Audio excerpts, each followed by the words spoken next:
Welcome back to the Broad Street Benchwarmers podcast. My name is Adam Den. Michael Cormelos is here with me. Unfortunately, Ethan not able to join us today, but we are here to discuss a full slate of college football games coming at you this weekend. We haven't gotten to do much of this across our platform, but looking to expand into this area a little more. And if this is, I don't know if we're dropping this or the one we recorded with Ethan first, but if this is the one we drop first, welcome back. And we Yeah, are we're happy back. to be back. Yup. Yep. And yeah, let's do it. So, Michael, I'll let you take So, the reins. so we're gonna be looking at the New Year's Six games this year. Of course, we picked the last day of the college football season to start talking about it on the podcast. But we're not talking about Michigan State and Pittsburgh mainly because kickoff was an hour and 37 minutes ago, and we were bad and we forgot about that. So, Pittsburgh's currently losing 10-7 to Michigan State right now. No Kenny Pickett, no Kenneth Walker. So it's not really a fun Mike's game. loving it. It's not really a great game if you want to talk about trying to watch people who you know, because I'm pretty sure I couldn't name anybody else on Pittsburgh besides Kenny Pickett. So, yeah. I think Michigan State walks away with that game, but who knows what's going to happen. So we're going to start with probably the least exciting of the New Year's Six games, the Rose Bowl. Number 11 ranked Utah U to the number 6 ranked Ohio State Buckeyes. Utah comes into this game 10-3, Pac-12 champs. Ohio State comes into this game 10-2, third place in the Big 12 overall. Yeah, I mean, from what I've seen from Utah this season in limited action, just because we're not exactly a Pac-12 area, great rushing team, great defensive line, it seems like. That defense just overall very dominant. They did a great job. I watched them in that Oregon game a lot, both Oregon games. And just the way their D-line was able to attack. I'm forgetting the name of the Oregon quarterback. But he's Anthony Brown. He's a sensational runner. They have CJ Verdell, and a sensational run game. Yep, and they were able to completely shut that down, which I found incredibly impressive. That's going to be a good match for Ohio State, but I mean, we're looking at what is more of a CJ Stroud-led offense on that end. Huge passing, chunk plays, a lot of play action. And they also seem to have an incredible D-line of their own, as Ohio State always seems to. Mm-hmm. Overall, I would say, just because, I mean, this might be a little bit of Big Ten bias, but I think Ohio State being the more established program going into this bowl game, I like CJ Stroud a lot. I like what they can do with their defensive line and the way they can attack Utah. So I would take them in this. But I mean, seems like a good matchup to me, honestly. I mean, I think I'm taking Ohio State too. I like Cameron Rising. He's been pretty good in his first year as a starter after taking over for Charlie Brewer. The rushing attack's really good. You got Tavian Thomas with 1,000 yards this season. You also got TJ Pletter, Micah Bernard in there, running for 670 yards. Bernard running for 500 yards. The receiving core, there's just really nobody who sticks out. And I just don't think against Ohio State has a pretty fine secondary. I just don't think if that really good Ohio State D-line shuts down Tavion Thomas, I don't see anybody on the receiving core really making noise. I also, Devin Lloyd, great on defense, but I also just don't see anybody in that secondary. You shut down Jackson Smith, however you say his name, cool. Now you got to worry about Garrett Wilson. You shut down Garrett Wilson, cool. Now you got to worry about Chris Olave. You shut down Chris Olave, cool. Now you got to worry about the running attack. You got to worry about Travion Henderson, true freshman, 1,165 yards, 15 touchdowns. Absolutely insane numbers. This Ohio State offense, absolutely ridiculous. If CJ Stroud found his rhythm earlier in the season, they didn't have that close game against Minnesota, you don't have that loss against Oregon, I really do think that Ohio State's in the playoff, regardless of the fact that they weren't going to win the Big Ten.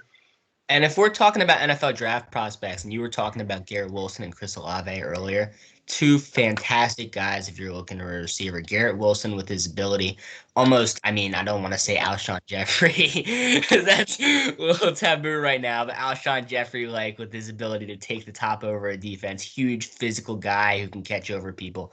Chris Olave with his ability on a slant route or a deep crosser, just, with his speed overall.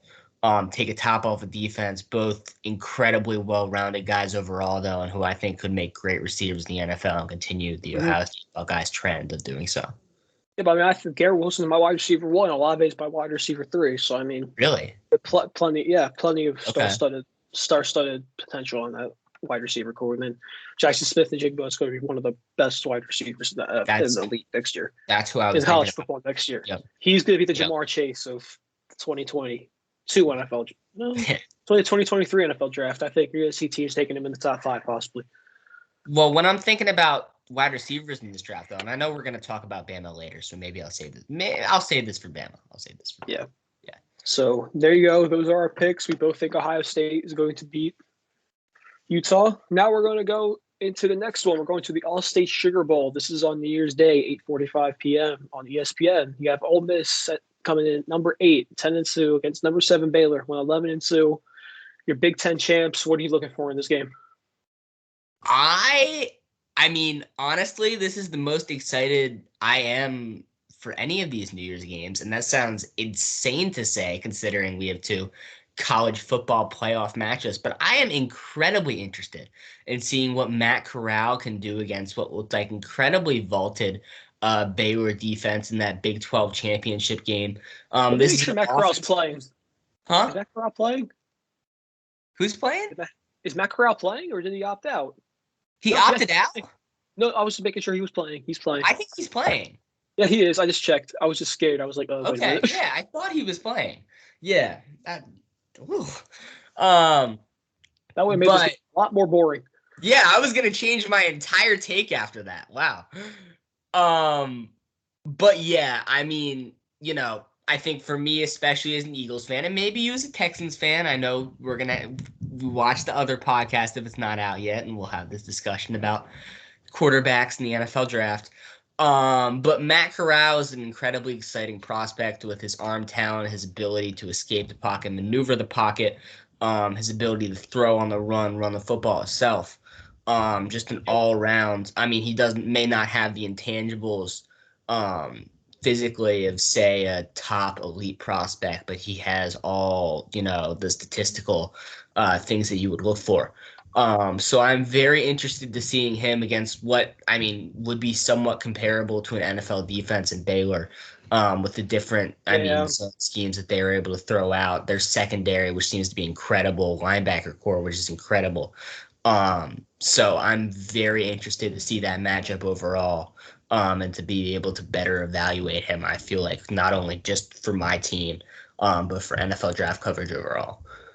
Yeah, I agree with you. I'm really excited for this guy. I do want to see what Matt Corral can do against that really good defense. I'm excited to see the Baylor offense. And we don't know who we're getting at quarterback. I'm pretty sure. I don't know Gary Bohannon or Blake Shapen's going to start. Blake Shapen started that. Well, did he start the Big 12 championship game? He did. He started that dream of a Big 12 championship game. That I think that run game is really where you're going to look at like the true dominance this season from Baylor. I'll give you a statistic. They threw for 2,800 yards this season. They ran for 2,800. A difference of 12 yards between passing and rushing yards. But it's a very old school offense. I really do like watching Baylor's offense. I hadn't really watched them until the end of the season because I was like, they didn't really play anybody. Like, I don't think this is gonna be like a team that's Big 12 championship contenders. And then they beat Oklahoma, and I was like, I should probably be paying attention to this team. So, but I really do think all the eyes here are on Ole Miss and Matt Corral. Matt Corral's playing absolutely amazing this season. Completely deserves his QB1, QB2, whatever you want to put him at. Kenny Pickett has been very good this season too. I would say too. I do think Matt Corral just brings more of an effort to the run game. Yeah. Which is what a lot of NFL offenses are looking for now. I do think they do have a lot of weapons though on that Ole Miss roster. You have Jerrion Ealy, one of the more underrated running backs in college football. Snoop Connor. They've had 121 carries, 119 carries for those two. So those very split running back room. You don't know who you're going to get, but they're both great. They have John Reese Plumlee, who's sort of like a bit of a Swiss Army knife he can play. He started at Ole Miss at quarterback. Looked like he was going to have the starting job over Corral, but then Corral ended up winning the job. Now Reese Plumlee, he rotates at quarterback, running back, and wide receiver. So you know what you're going to get from him. And then, of course, that wide receiver one, Dontario Drummond, he's great. He sort of separates himself from the rest of the wide receiver core.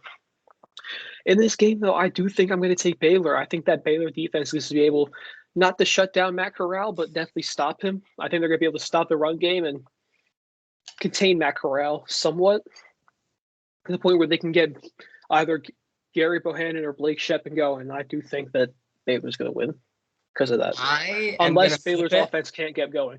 Yeah. If Baylor can't get the gun game going, if they can't get Abram Smith going, then this is going to be ugly from the start.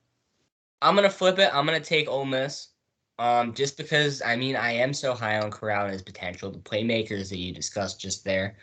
And from what I saw from Baylor, I've only watched them like 2 or 3 times this season. One of them was the Big 12 championship game, but they seem to be a very mistake-prone team. Yes. And Ole Miss is very well coached under Lane Kiffin. They seem to be the exact opposite of that. So if they can win the turnover battle and lock that down, I feel like that's the kind of matchup that would be successful for them. I agree. There you go. And then finally, we actually went like in flip-flop order. Rose Bowl is on at 5, Sugar Bowl 8:45. We're ending with the 1 o'clock game. Oklahoma State and Notre Dame. Notre Dame coming in at number 5 in the country at 11-1. Oklahoma State number 9 at 11-2 with a heartbreaking loss in the Big 12 championship game. What are we thinking? Honestly, man, I'm not sure. Neither am I. I agree. I'm always very wary of Notre Dame. Period. Especially in big games. Exactly. But it seems as if the new coach, I'm gonna forget his name. Oh, I forget his name too. Yeah. But it seems to be just a more exciting culture and youth movement around Notre Dame. And I'm gonna forget their old coach's name too. Brian Kelly. I'm with Brian Kelly. Moving on to LSU, already with his accent predisposed. And this is a Notre Dame defense that has always been consistent. Their linebacker core continues to be strong and NFL draft ready, as it always is. They may have lost Ian Book, but given his performance on Monday Night Football the other night, that does not seem to have mean much. Their offense is still... Jack Cohn has not been bad this season. Jack Cohn has been fine. I thought he was going to be off. There's been moments where he's been seemingly benched worthy. He was bad at Wisconsin. He was bad at Wisconsin as well. I did not think that he was going to translate well in the Notre Dame offense, and he has not been bad. No. Not been good, but he hasn't been bad. No. And Oklahoma State on the flip side. Spencer Sanders. That was a tough championship game. That is questionable quarterback play. Yeah. You don't know what you're going to get from Spencer Sanders ever. You don't know if he's going to come into a game, throw for 400 yards, 4 touchdowns, torch you with the run game, or is he going to come in, throw 4 picks like he did in the Big 12 championship game? And he has the complete intangibles. If you're looking for a college-ready quarterback, just a guy who you can run the read option constantly with, he has the arm to do it. It's just the decision-making, the accuracy are so questionable at times, and it makes you really, really wonder. But their run game continues to be consistent as well. It's a Big 12 defense. You have to realize that, but it is. But it's also one of the best Big 12 defenses. Yep, exactly. Exactly. So, I'm probably going to lean Notre Dame. Just because I think that youth movement over there, the excitement over there, and again, their consistency of their defense will kind of carry over, I feel like. But yeah, I think it'll definitely be a close matchup for sure. I think this is a really good. People say this is a good defensive matchup. 2 good defenses. These 2 offenses not allow. They go for 400 yards a game. But I really do think that. Yeah, Oklahoma State at 402 yards, Notre Dame at 415. I really do think this game though comes down to who controls the run game. Oklahoma State averages almost 200 yards a game on the ground. If you can't get that ground game going, you don't know if you can rely on Spencer Sanders. And that's the problem. You can rely on Kyron Williams. And if you need to put the ball in Jack Cohn's hands, he should be able to get the job done. And that's why I'm picking Notre Dame, because I don't think that in big moments, Spencer Sanders is going to be able to get the job done. No, consistency. I mean, that's, It's completely that's the key inconsistent. in this game. That's the key in a lot of these bowl games.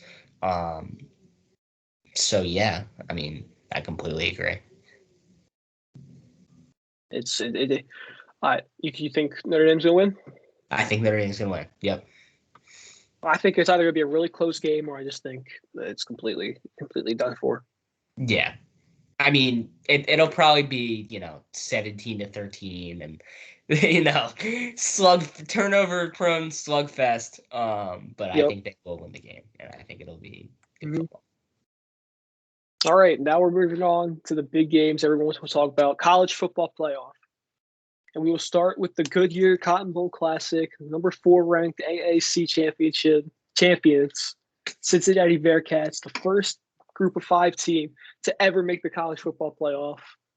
And they should be the second team ever because they should have made it last year too. Over poverty Notre Dame, but don't even get me started. We already covered them. The number 1 ranked SEC champions coming in at 12-1, the Alabama Crimson Tide. What are we looking for in this game? We are looking for a lot, my friend. This game's gonna be ridiculous. It's gonna be incredible, and everybody is so hyping up this Georgia Michigan game that I'm so excited to talk about after this. But man, I mean, I'm more excited for this this game. is probably this is probably what I'm more because excited for. because a lot of people say, oh, you can't put AAC teams in the Yep. college football playoff. Exactly. There's gonna be no like ratings. No one's gonna Yep. watch. A lot of people I know are more excited for this game than they are for the Georgia I game. mean, the the way we think about it, the entire college football kind of community kind of rides on this game and this culture that we've given, with these established programs like a Notre Dame, like we talked about, like Alabama, like a Oklahoma, like an Alabama, like a Michigan, like a Georgia, like a Clemson. Clemson, like a Clemson's not here Michigan this year. State, Yeah, just these established programs, and to have a program like Cincinnati build itself up and to get to this moment and and have a another matchup against this team. And another thing I think that I've seen a lot of people like is that people don't want the same teams in the playoffs, and No. people are going to watch if it's new teams. Yeah. I guarantee you, this game would lose a lot of ratings if this was Alabama and Notre Dame again, Yep. because Notre Dame's going to lose because Notre Dame is going to show up in big games. Yep. This team almost beat Georgia last year, Cincinnati. Yeah. Yeah. With all the COVID And crap that happened, they all crushed that, Notre Dame, and they who crushed was Notre your Dame this year. contender to come into this. Yeah. Yes. So They had a not bad schedule. no. Mm-hmm. And with multiple I think they Power have 5 teams. I think they have a chance. And that's where I'm I'm iffy. Because I don't know that they have a chance. Mainly because I think this is one of, I mean, every year we do the thing where it's like, oh, this is the best version of the Alabama team, blah blah blah blah blah. But But here's the this thing: Alabama offense is it's not. incredible. It's incredible, but there's It's ways to stop it, as we've seen. If you stay Auburn and LSU and Texas A&M, I know, man, but as explosive as this Alabama team can be, as is as close explosive it can as play a game. Bryce Young is, though, bro, Yes, but is it's also just as you can put up 20 points against LSU and maybe, 22 against Auburn. maybe we So just you don't know what you're going to get. maybe. And Bryce Young did have a Heisman moment at the end of the Auburn game, at the end of regulation, where he led a 95-yard drive. I have no doubts in my mind that Alabama is going to come in this game extremely prepared. Mm-hmm. But I have no doubt in my mind that Cincinnati comes into this game wanting to win. They're going to want it No, more I than agree. Alabama wants it. They want it more than any other team's ever wanted it.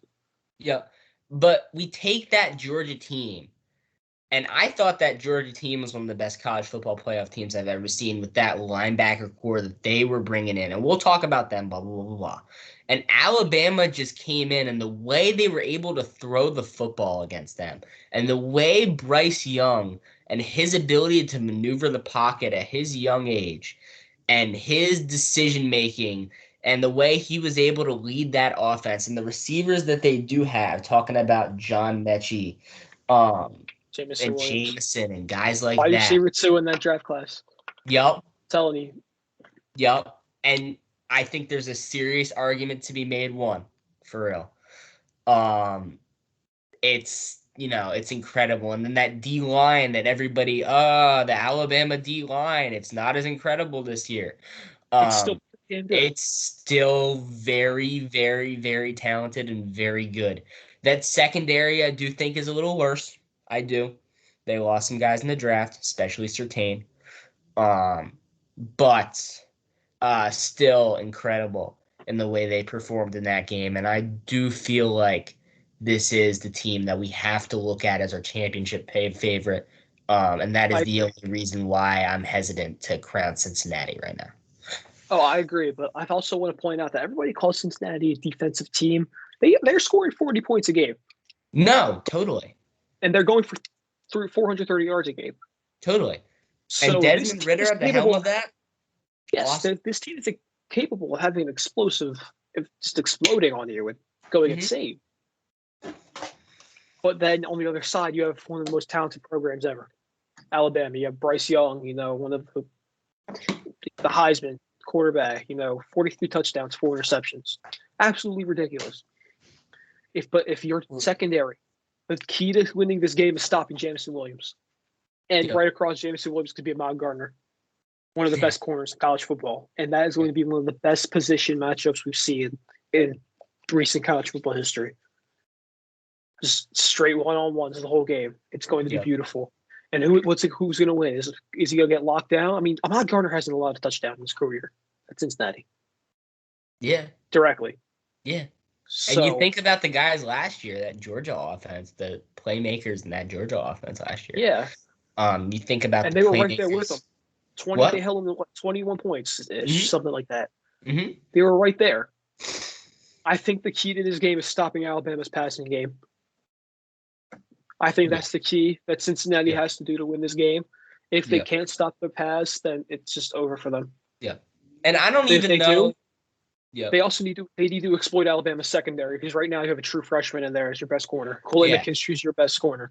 Yeah. And you can't rely on Kool-Aid McKinstry to guard every single wide receiver on your team. And he's great. But he's a true freshman getting rattled up in the playoff game. Yeah. When you're the 13-point favorite, the biggest favorite in college football playoff history, I think. Yeah. To go in there, you make one mistake, who knows? Your confidence gets absolutely blown. Just look at Josh Jobe in the 2018 national championship. He has one mishap in the second half of that Clemson game. Next thing you know, he allows 2 touchdowns and unnecessary penalties. You got to look at that. No, I mean, I think the big thing for me is just the limiting of explosive plays. So much of that Alabama offense is reliant on those huge playmakers and, the 80-yard bombs to Jamison Williams and, the 50-yard catch and run bubble screens to Mechie. The big one by Brian Robinson when he occasionally breaks one out. Yep. And just being able to limit that. If they can do that, like Auburn did, I feel like that is for sure the key. And I don't know that they can, but it would be really, really freaking cool if they could. I mean, the spread for this game is 13.5. Alabama, I think Cincinnati covers that. I think Cincinnati keeps it within 10.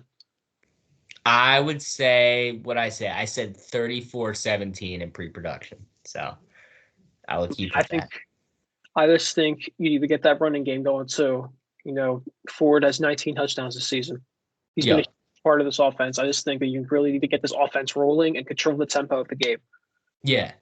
Don't let Alex get too much momentum at a single time, because it's over. That happened against Georgia. Yeah. And that was a huge thing about Auburn too, is they were able to control the clock. They were able to control time of possession. Those are huge things in college football. Huge things. With all things said, I do pick Alabama in this game, but I don't think this is Cincinnati's last time to playoff. Yeah. No, I completely agree. I think Cincinnati will be back. I think Luke Fickell is an amazing head coach. He deserves Coach of the Year. Either him or Mel Tucker, and that's where I'm at right now. I hope the NFL doesn't steal him. I really do, because he is a pleasure to watch. The job he's allowed to take is the Clemson defensive coordinator job. Isn't that Venables? He's at Oklahoma. Right. He's Oklahoma's going to coach. Right. So, yeah. Yo. And moving in to the prime time game, 7:30 p.m. tomorrow night or tonight, whenever you're watching this. Number 3 ranked Georgia Bulldogs, SEC runner-ups, 12-1 against the Big Ten champions. Number 2 ranked Michigan Wolverines coming in at 12-1. What are we thinking in this game? This is such an exciting matchup for so many reasons. This Everything Michigan except team, the quarterback matchup.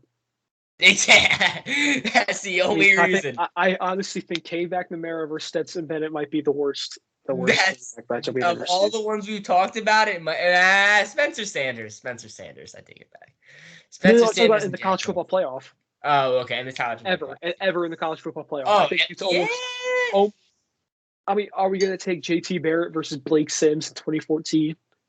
Yeah. Like, at least we had JT Barrett. Well, JT Barrett was exciting to watch. JT Barrett was a really good college quarterback. Yeah, but is Stetson Bennett and K-Back McNamara going to be that good? We're not watching quarterbacks here. Throw JT Daniels in. What we are watching, for sure, is the Michigan run game versus these Georgia linebackers. I will say that. These Michigan guys, absolutely insane. And I have names over here. Hassan Haskins and Blake Coron. Haskins with 1,288 yards and 20 touchdowns. And Coron with 934 yards and 11 touchdowns. Watching them as they took down Ohio State, as they took down my team. That was Penn State. Yep. As they almost took down Michigan State. Yep. Oh, stop. No, but the way they're able to control time of possession, this Michigan team, is actually insane. And with their defense as well, led by Aiden Hutchinson and Ojabo. Absolutely. Two top 10 picks. Yep, top 5 picks could be. David Ojabo was very good in the shadow of Hutchinson. Yep. I mean, Hutchinson, is just, he is the Chase Young kind of force that we look for as we watch teams throughout this playoff. 14 sacks this season, just, a dominant player, especially as a pass defender. So, I think he's definitely, we're talking about him and Thibodeau. I think if he has the kind of college football playoff that we think he's going to have, I think it has to be in consideration for them. I think Thibodeau's better, though. I do think Thibodeau's still better. I think intangible-wise, definitely. Dude is just a specimen. Yeah, KT, he's still the number 1 pick in my opinion, but you never know what's going to happen. You don't know what the NFL scouts are looking at. They're a little bit smarter than us. No, and I feel like as the combine kind of rolls around and people see Thibodeau do the things that he does in drills, which I think he's more fit towards. But I wouldn't be shocked if Hutchinson ends up being the better player. I just do feel like Thibodeau's probably I think it's a bigger risk. Better. I think Hutchinson's the bigger risk here. Really? KT's had 3 solid years as a good defense. I have a really good defensive end in Oregon, where Hutchinson he was good last year before he decided to come back for a senior year. But that injury, second-round pick. That injury has hampered him throughout this entire year. And wasn't it? It was something big. It was a leg injury. It was something significant. Yeah, it was something. It might have been ACL. I can't remember. Yeah. But it was something significant enough where it makes you somewhat question whether the athleticism that he plays with overall is something that he can translate over. And Hutchinson, with the way he's dominated, I know he's kind of old, but the way he's dominated, you have to wonder. And it's something that I look to see them carry forward as we watch Stetson Bennett and this Georgia offense face up against them. Incredible O-line they have. The decision-making for Stetson Bennett is going to be key as it hurt them so badly in the SEC championship game. But they also yes. And I know it's a whole year difference, but decision-making really did hurt them against Alabama last year too. A lot of people forget there was a primetime game last year. Mm-hmm. Under the lights, number 3 Georgia, 2 Alabama, and Georgia was winning for majority of the game until Stetson Bennett threw 3 interceptions on 3 straight drives. And that game ended very fast. Yeah. in favor of Alabama. Yeah. I don't want to see. I think Stetson Bennett needs to be key. I think Stetson Bennett needs to be perfect in his decision making. If Yeah. not, this game could sway in Michigan's way in a way where Georgia can't come back, and that's the same thing that happened at Alabama both times. Yeah, I mean, especially like we talked about with the way Michigan can control the ball. I mean, if this is the kind of turnover kind of game, for Stetson Bennett, I mean, you wonder if they're even going to have the ball, enough to establish their offense. And I mean, it Yeah, can't I be. mean, Michigan's really going to control the clock here with Yeah, having that such a good run game, where McNamara might not even have to throw the ball. They could just start handing the ball off, and they'll get no. JJ McCarthy in there a couple times, some QB Mhm. scrambles. I really do think Michigan controls the tempo of this game. What McNamara? He threw it like 15 times against Ohio State. It was Yeah, some ridiculous number. he didn't Uh, throw it a lot against Iowa either. no, no, So it's crazy. But they are definitely.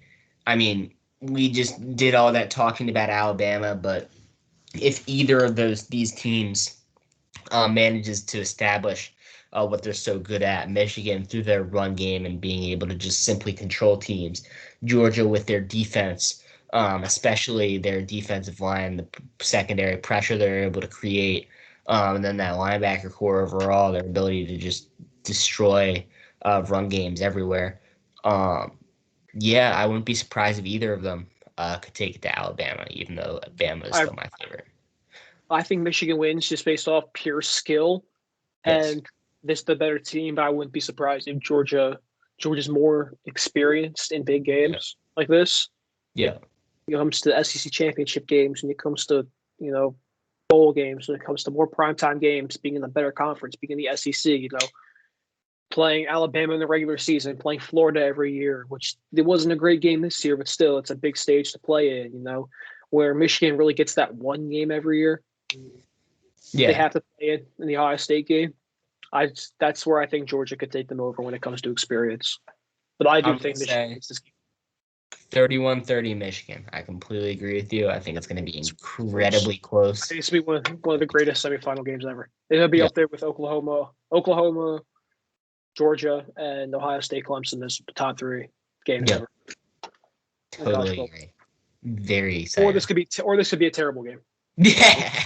Yeah. We're going to watch this back and be Potential for that. We're gonna look back and be like, Ohio. Oh God, come on! You really compare this to Ohio State, Clemson? Gosh. All right, though. That I all we mean, got? national Any champ, last national predictions? championship, Oh, championship. wow. Alabama, Michigan. Alabama, Michigan? He thinks a win. I got to go Bama here. I think I Yeah, me have to. too. I would I love think not to, but yeah. but just wait. Next year, my Tigers are coming back. True freshman. The stage has been set With for DJ K Klubnik. Ukulele. No, K Klubnik, Who 5-star, #1 quarterback in the class. Cade Klubnik. is Let going me to tell you a little. play Let me tell you a little story. as a true Back freshman? back when Deshaun Watson graduated, Trevor Lawrence came in as Kelly Bryant. Remember Kelly Bryant? He played Yes. a whole year as the starter. Where Clemson was the #1 team in the country, and they went into Bama. Bama was the 4 seed, fresh off an Auburn loss in the college football playoff, and they got absolutely murdered. I remember. Well, 24-6, worst I worst remember. game I've ever watched in my There life. was some video That of a guy punching a TV. That's all I remember. was probably me. 7th grade Michael's watching this, screaming, "What is Kelly doing?" Next year, Trevor Lawrence comes in, and the first 4 games of the season, Kelly Bryant is producing. Trevor Lawrence comes in, wins a national championship as a true freshman. Yep. Now Trevor Lawrence has graduated, right? DJ Yagle has 1 full year as a starter, and in his sophomore year, that is underwhelming. We don't even make the playoff. So now I think Dabo Swinney looks at this in the same. Well, I'm not trying to be like, well, it happened here, so it happens here. But Dabo Swinney has a history. He will put in a better quarterback. DJ Yagle got benched for Tyson Pamakamba twice this season. Like he's not afraid to bench DJ Yagle for K Klubnik. K Klubnik is a top 15 player in the country, 18th, I think, in the country right now. #1 quarterback, and he was outplaying Quinn Ewers in all the camps this summer before Quinn Ewers were classified. I wouldn't be surprised if he puts Cade Klubnik in and DJ's struggling because I think Cade Klubnik could give us a better chance to go to the national championship. There's your random rant Hey, at the end of the video. you know what? We'll take it, and we're gonna hold this one when Cade Klubnik is not played a single game. The true freshman has been redshirted. Yep. All right. Has transferred to South Carolina to take on Spencer Rattler Oh God. and Braden Davis. Spencer Rattler out. Braden Davis.